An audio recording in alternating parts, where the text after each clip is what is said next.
Bonjour les acheteurs. En complément d'une vidéo antérieure dédiée à la rentabilité, aujourd'hui nous allons parler de la trésorerie. Comment préserver la trésorerie grâce aux achats? Et oui, la rentabilité ne fait pas tout.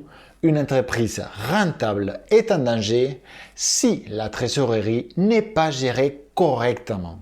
Dans ce sens, le département achat a une responsabilité très importante car la plupart des sorties de liquidités passent par ce département.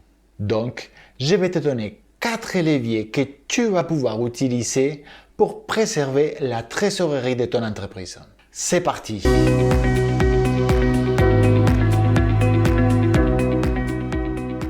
Nous ne pouvons pas parler de trésorerie sans avoir un petit mot sur le BFR, besoin en fonds de roulement. C'est un indicateur financier qui représente la valeur de décalage entre tout ce que l'entreprise doit payer et tout ce que l'entreprise doit percevoir du fait de son activité. Réduire ces montants est primordial pour l'entreprise, surtout en temps de crise. Voici les 4 que je te conseille. Étale ta dette fournisseur. Sauf disposition contraire, les délais de paiement établis par les codes de commerce est de 30 jours suivant la réception des marchandises ou l'exécution du contrat de service. En pratique, il a tendance à se stabiliser autour de 66 jours. Éventuellement, ce délai pourra être prolongé à 90 jours si il existe une confiance entre l'acheteur et le fournisseur, une régularité dans les volumes de commandes, etc. Jamais en début d'une activité ou d'une relation avec un nouveau fournisseur. Mais attention, n'essaye pas d'étrangler les fournisseurs, sauf peine de voir ta chaîne d'approvisionnement fragilisée. Optimise au maximum ta gestion des stocks.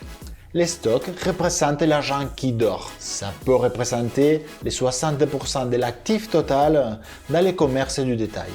L'amélioration du stock peut donc avoir une incidence très importante dans la trésorerie. Pour rappel, l'art de la gestion des stocks représente l'équilibre fragile entre deux paramètres opposés. D'un côté, garantir les taux de service les plus élevés possibles et d'un autre côté, assurer les coûts de possession des stocks les plus bas possibles. Donc, l'objectif sera double. D'un côté, réduire les références en stock et d'un autre côté, réduire au maximum les stocks de sécurité de chacune d'elles. La meilleure manière d'y parvenir est d'investir dans un logiciel de gestion de stock, ce qui permettra de tracer les mouvements, rééchelonner les livraisons, de contrôler le niveau des marchandises dans la réserve, de créer des alertes pour passer des commandes juste à temps ou d'apprécier la saisonnabilité d'une activité.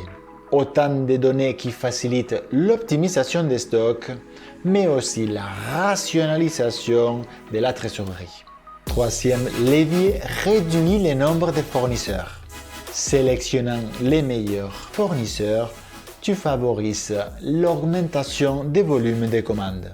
Tu pourras ainsi obtenir de meilleures conditions telles que le rééchelonnement des commandes, le prix ou bien les délais de paiement. Pour finir, réduis les dépenses inutiles ou peu productives. En général, les achats généraux ou en direct, ils sont éparpillés autour de l'entreprise. Centralise toutes ces dépenses en un seul pôle dédié. Cette solution peut susciter des réticences en interne, mais garantira des économies à long terme.